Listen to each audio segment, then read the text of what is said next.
Sinampay ko yung damit ko kasi pawis. Para naman. Good morning guys. Nandito ako sa pastulan ng kambing. Yan, kambing ng kabarangay ko yan. Yun. Itong kambing ko dito, dalawa lang. Ayun, isa at saka yung itim, yung puti. Si putim at saka si spati yung kambing ko. Yan. Baka na ng kabarangay namin yan. Ito ang surroundings. Dito ako sa probinsya guys, si Lola Raquel. Hello, magandang hapon sa inyong lahat. Hi! Sana mag-subscribe naman kayo at mag-like sa aking mga videos. Magandang hapon, nandito ako. Ito yung pagkain ko, chips. Yung pancit canton ko, napanis na. Hindi ko na yan kakainin. Papakain ko na lang yan sa mga aso ko sa bahay mamaya. May tubig din ako dito sa kupot. Ayan. Ayan. May tinapay ako. Kaya lang ngayon, binabanda ko roon kasi nginungusap ako ng spati. Ayan, ang sarap ng kain ng kambing ng kabarangay namin. May dalawang anak. Ayan. Doon sila. Maraming damo kasi dito.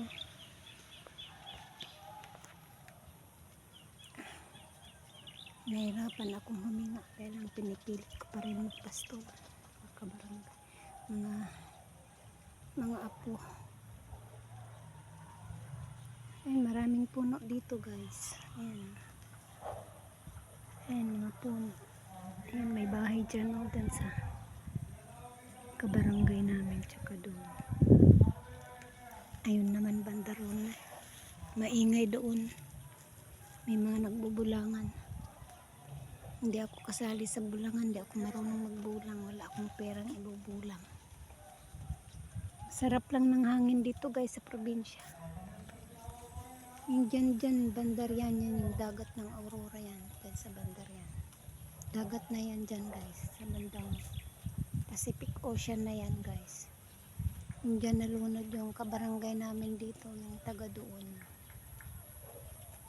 Tapos yung dyan din nalunod si Rene at saka si Adili. Doon. Yan bastang bandang hilira na yan dyan. Guys. Pacific Ocean na yan. Nakaharap kami sa Pacific Ocean. Kaya dito mainit kaya ang daling itim na ang kutis ko. Ayun, binilan ako ng pamangkin ko ng juvenile soup para puputi daw ako. Pero paano ako puputi eh? Palagi naman akong sa arawan. May payong din ako dito guys. Ayan. Palagi kong dala-dala yan pag nagpapastol ako ng kambing ko. Ayan. Nanginginain na si Spati doon. No? Tsaka itong kambing ng kabarangay namin. Ayan, may kambing din kabarangay namin. Dito nagpapastulan talaga dito ng kambing. Hello, hello. Ito si Lola Raquel. Yung salamin niyang itim na nahulog. Ewan ko, hindi ko alam kung nasaan na yun. Hinahanap ko kanina. Ito ang nakuha ko. Walang sira na. Pero pinagtitiyagaan ko na lang. Kasi hindi ko na makita yung itim na salamin ko. Nahirapan pa rin akong huminga guys. Kasi nakalimutan kong uminom ng gamot. Mamayang hapon na lang ko inom ng gamot. Kasi hinihingal na ako papunta rito. Sa pastulan kanina, pumunta pa ako doon kay Larin. Para umutang. Nagbayad ako ng utang ko. Umutang na lang naman ako ng panibagong pagkain. Ito yung inutang ko. Mr. Chips, manamis na chips. Saka tinapay. Ayan, nasa sombrero ko. Saka tubig. Itong Mountain Dew, tubig na lang laman nito. Wala nang laman. So, magmerienda tayo guys. Ito, chips. Dito sa pastulan ng kambing. 2 pasado na ng hapon.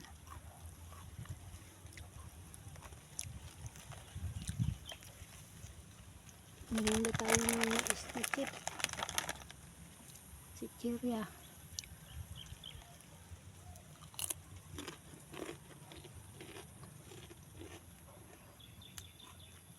Ang basa sa pawis yung damit ko yan. Sinampay ko dyan. Buti mahangin na. Malilim din dito. Sa kinauupuan ko. Ito nagdala pa ako ng upuan. Ayan. Kaupo ako. Para hindi ako hingalin. Pag nakaupo.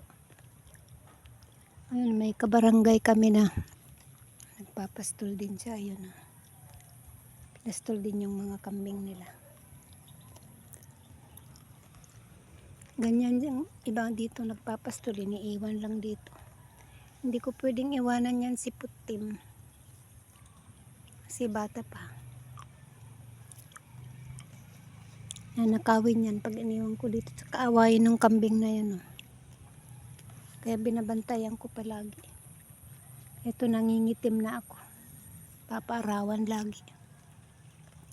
Pero maraming sabon. Sana puputi ako sa sabon na pinadala sa akin ng pamangkin ko. Nasa Iligan siya, pero nakita niya siguro ako dito sa video na maitim na ako, kaya yun, pinadalhan niya ako sabon ng paputi. Maganda ang weather ngayon guys, maaraw. Kagabi bigla ang lakas-lakas ng ulan kagabi.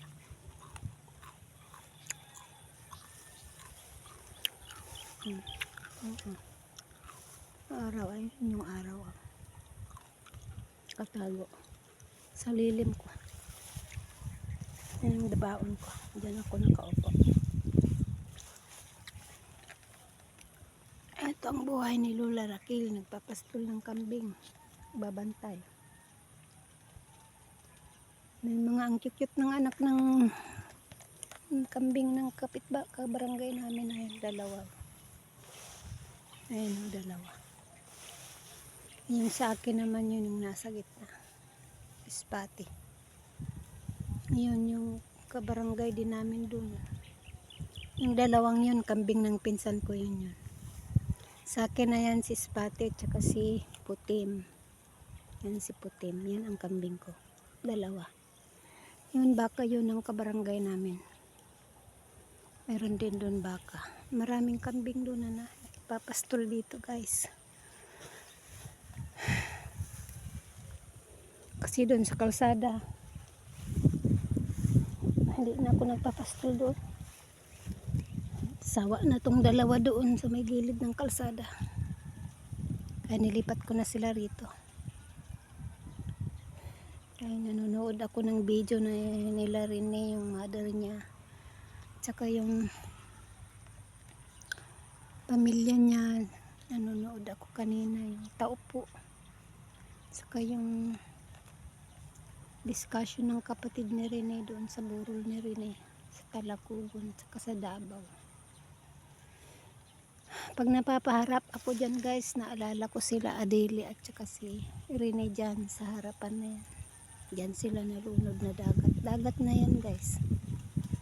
Pero hindi na kami pumupunta dyan kasi nga nangunguha nga talaga yung dagat dyan. Maulit ko yun, yung Tagarian yung kinuha ng dagat. Taga dyan, turod dyan. Yan.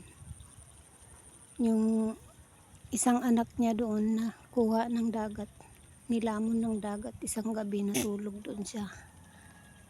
Dagat. Kaya yun, nang hinayang ako kay Ren at Adele nung tinangay ng alon, naalala ko yung kabarangay namin.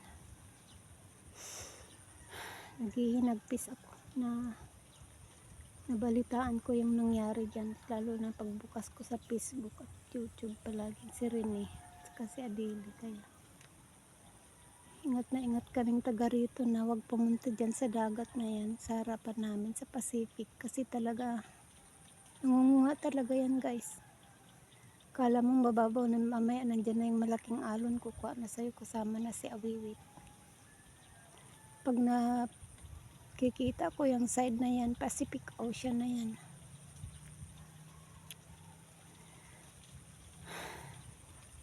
Nanghihina ako kasi marami nang nalunod dyan, mga karamihan dayuhan.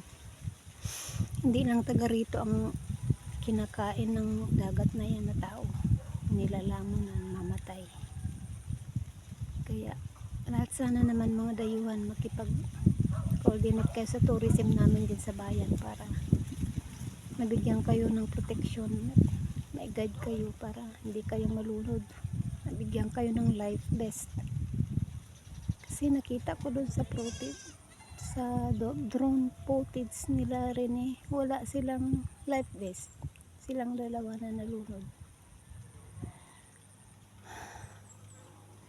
Kaya laking awa ko sa kanilang dalawa kasi pareho lang kaming mahirap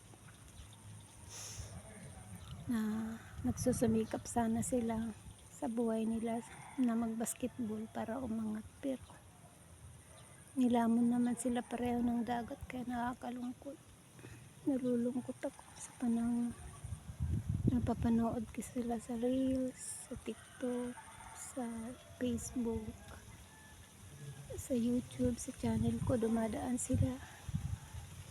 Nalulungkot ako guys, pero napatibay ako ng teksto sa Biblia, yung mababasa natin sa John 5:28-29, saka sa pang teksto yun Apokalipsis 21:4. Doon napapatibay ang loob ko dahil sa mga pangako ng Diyos na gagawin niyang paraiso ang buong lupa sa hinaharap. Wala na ang sakit, wala nang kamatayan. Kaya marami din akong kapamilya na yumao na. Nandyan sila sa sementeryo din, na naghihintay din ako ng pagdating ng araw na gagawing paraiso ng Diyos, bubuhayin ng mga patay, mabubuhay sila kahit saan sa buong daigdig, sa buong lupa. Napaiyak ako guys kasi naalala ko sila, ang anak ko si Gerald.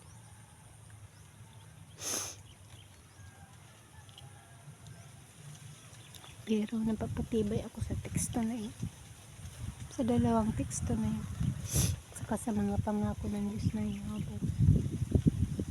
Bubuhayin niya muli ang mga patay. Kaya doon may yakap natin yung mabubuhay muli sa paraiso. Kaya hanggang dito na lang guys ang video ko. Napapaiyak na talaga ako,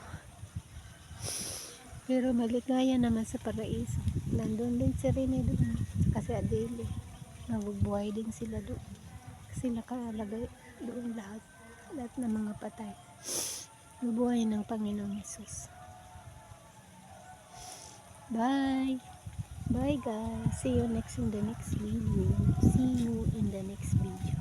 Bye, hanggang sa muli.